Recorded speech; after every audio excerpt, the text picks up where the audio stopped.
অধিৱেশনৰ প্ৰতি লক্ষ্য ৰাখি বৰ্ষাকালীন অধিৱেশনৰ প্ৰতি লক্ষ্য ৰাখি আমি দিল্লী যন্ত্ৰ মন্ত্ৰত 2 ঘণ্টীয়া অৱস্থান ধৰ্মঘট আজি পালন কৰিছোঁ।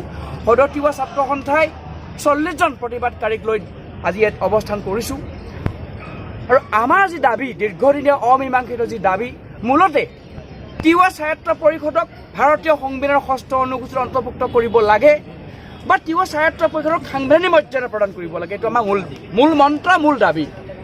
প্ৰথম কথা, আৰু যোৱা সময়ছোৱাত অসম চৰকাৰ বা কেন্দ্ৰীয় চৰকাৰে আজি তাৰিখলৈকে 6ষ্ঠ অনুসূচী বিষয়টো তিৱাসকলক তথা মধ্য অসমত বসবাস অন্যান্য খিলঞ্জীয়া ভূমিপুত্ৰ অসমীয়া মানুহৰ সমস্যা সমাধান নকৰাকৈ দুটা টাৰ্ম ইতিমধ্যে কেন্দ্ৰীয় চৰকাৰে সামৰণি মাৰিবলৈ গৈছে। গতিকে আমাৰ সমস্যা এই সময় থাকোঁতে যদি অন্ততঃ তিৱাসকলৰ বাবে মধ্য অসমত তিৱা স্বায়ত্ব পৰিষদৰ সাংবিধানিক মৰ্যাদা প্ৰদান কৰাত তেওঁলোকে ৰিকমেণ্ড কৰে, আমি অন্ততঃ ভূমিপুত্ৰ খিলঞ্জীয়া মানুহৰ প্ৰতি দৰদ মৰম আছে বুলি অনুভৱ কৰিব পাৰিম বা সঁহাৰি জনাইছে বুলি ক'ব পাৰিম। কিন্তু যদিহে আমাৰ বাবে দুবাৰকৈ চৰকাৰ গঠন কৰা কেন্দ্ৰীয় চৰকাৰ গঠন কৰা মোদী ডাঙৰীয়ে আমাৰ বাবে যদি সময় থাকোঁতেই যদি একো নকৰে, আমি তেনেহ'লে সকলো তিৱা মানুহক বিজেপিত ভোট দিবৰ কাৰণে আমি বিৰোধিতা কৰিম, বাধা দিম। আমাৰ সন্মুখত পঞ্চায়ত, আমাৰ সন্মুখত লোকসভা নিৰ্বাচন আছে, আমি বিৰোধিতা কৰিম, ভোট বৰ্জন কৰিম। সেইটো স্পষ্ট কথা। আমাৰ স্বায়ত্ব পৰিষদখনক, যিখন স্বায়ত্ব পৰিষদ 1995 চনৰ 13 এপ্ৰিলত গঠন হৈছিল, আমি তাক 6ষ্ঠ অনুসূচীত বা সাংবিধানিকভাৱে মৰ্যাদা পোৱাটো বিচাৰিছোঁ, প্ৰথম।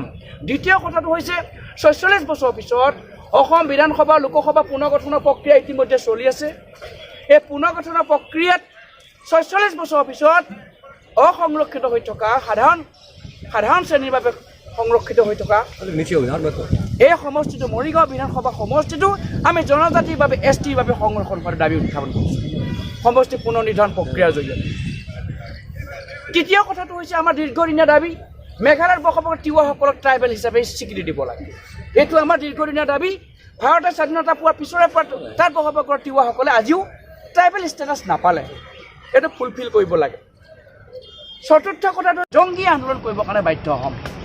পঞ্চম বিষয়টো হৈছে ইতিমধ্যে অবৈধ অনুপ্ৰৱেশকাৰীৰ জৰিয়তে অবৈধভাৱে বেদখল আৰু ভুৱা নামজাৰি হৈছে মাটি বাৰীবিলাকৰ সংৰক্ষিত খণ্ডবেষ্টনী এলেকাত, ট্ৰাইবেল বেল্ট এণ্ড ব্লক এলেকাসমূহত ভুৱা নামজাৰি, অবৈধ নামজাৰি এইবিলাক বন্ধ কৰিব লাগে, ৰোধ কৰিব লাগে। চতুৰ্থ বিষয়টো হৈছে ষষ্ঠ বিষয়টো হৈছে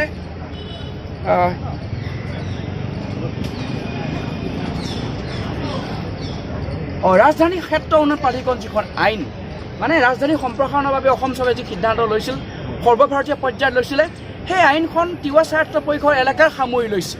মানে ৰহালৈকে, নেলিলৈকে গুৱাহাটীৰ পৰা সামৰি লোৱা হৈছে। এই আইনখন আমি বিৰোধিতা কৰিছোঁ।